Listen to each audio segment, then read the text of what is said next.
Okay. Scientific notation. So like I said, making it easier to write extremely large and extremely small numbers with leaving off the zero. So we're just shorthanding it. There's 3 steps to do this, like they said in the video. So step 1, when you're given your number, either it's really, really big or really, really small, you're going to place a new decimal after the first non-zero number. So the first counting number. So it can be 1, 2, 3, 4, anything up to 9. So it'll be a number between 1 and 10. Or actually 1 and 9, really.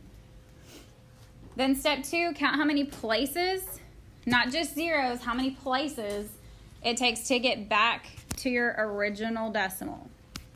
And then step 3, write the number in scientific notation, which looks like the times 10 with the exponent thing. Okay?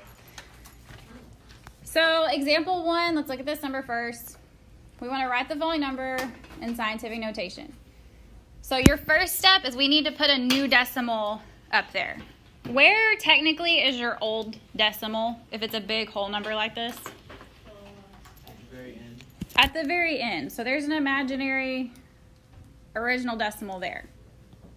So we're going to put our new decimal after the first non-zero number, which is going to be what? 8. Between 8. Yeah, it's between 8 and 5. So that's my new decimal. That's my old. So I want to count all the places, including those counting numbers, all the way to my old decimal. So it should be 1, 2, 3, 4, 5, 6.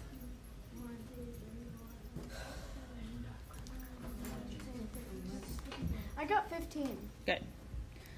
So you should have counted 15 places. And since we went from new to old, we went to the right.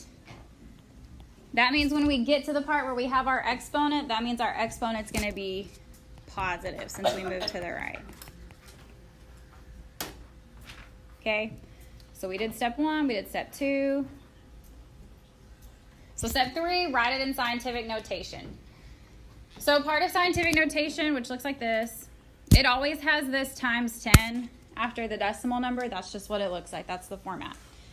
There's an exponent of 15 because it took us 15 places to the right to get back to the original decimal. And we have to include all the counting numbers. So that's why your decimal looks like that. It's pretty easy. So 8.578 times 10 to the 15th power. Okay, so if you move your decimal to the right, that exponent's going to be positive. Or you can get to a point where you just look at that number and see that it's a huge whole number, there's not any decimals in it, and your exponent's going to be positive. You'll get to a point where it just kind of, you can recognize it. Okay, so then example 2, same thing. Place a decimal after the first non-zero. So what's my first non-zero? 3. So I'm going to put a new decimal between 3 and 5. Okay, so that goes between 3 and 5. So I want to count back to my old decimal point. So that means I'm going to be going to the left this time. So count those places, including the 3. 1, 2, 3, 4, 5, 6, 7, 8, 9. So I went to the left 9 places. So that means negative 9 is going to be my exponent. So I don't have to do it after school. So I'm going to put it all together. So my decimal, my number between 1 and 10 is going to be 3.5. Those are all my counting digits.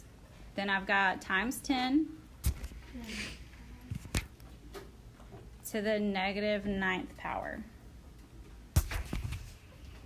Negative because we moved our new decimal to old, we went to the left. And also because if you see a tiny, tiny number like this where there's a decimal and a bunch of zeros, then it's going to be negative. So how would you do that? 10 to the Okay, on the back, go ahead and flip it over. Example 3, same thing. It's worked out for you. So what we're going to do, that's just for you to look back on. We're going to go ahead and do the first 3 together. And then I'll let you do the bottom 3 on your own. And if you're doing them correctly, then we'll go ahead and give you the worksheet for this, okay? Okay, so this first one, negative 0.0000, I'm not even going to count them all, 1872. Where's my new decimal going to go? Between 1 and 8. Between 1 and 8. 1 is my first number I see that's not 0, a counting number. So between 1 and 8. Okay, this is my new, and then I've got my old decimal up there. So you're going to go from that new decimal, and we're going to count all the places, count how many places it takes us to get back to the original. So 1, 2, 3, 4, 5, 6, 7, 8, 9, 10, 11, yep, 12. So I went to the left 12 places. Okay, I got step 1, I got step 2, step 3. Now I want to write it in scientific notation. So what should my decimal look like? What's the first part of that going to look like? What do you think? 1.872 times 10, like 10, 12. Good.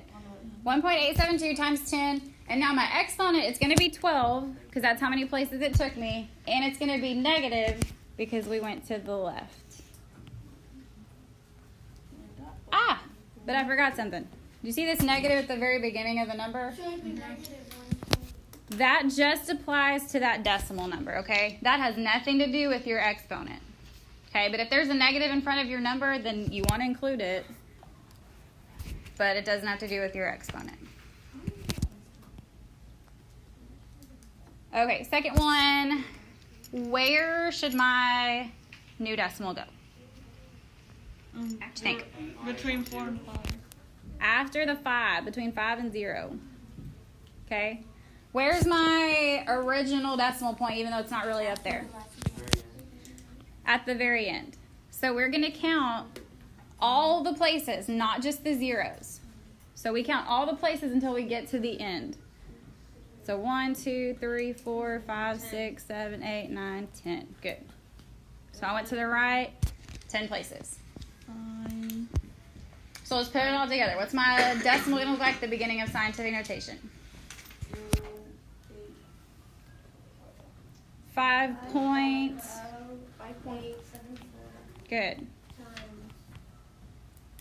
times 10 to the 10 To the 10th power, and is that 10th power positive or negative? positive. Positive, because we went to the right, is a big number. It'll be between 4 and 5. Okay, the third one, your first counting number is 4, so it's going to go between 4 and 5. It'll be 4. Good. So going from new to old, 1, 2, 3, 4. It'll also be negative. Good. So putting it all together. Scientific notation. Negative 4.51 times 10 to the negative 5. To the negative 4th power. Perfect. So there was a negative in front of that whole number, so that means I've got to put a negative in front of my 4, in front of my decimal. That doesn't have to do with my exponent, but my exponent, is it going to be negative? Yes. But that's because we went to the left. We're dealing with a real tiny number. Okay? How would you look it up? Would you just look up fancy?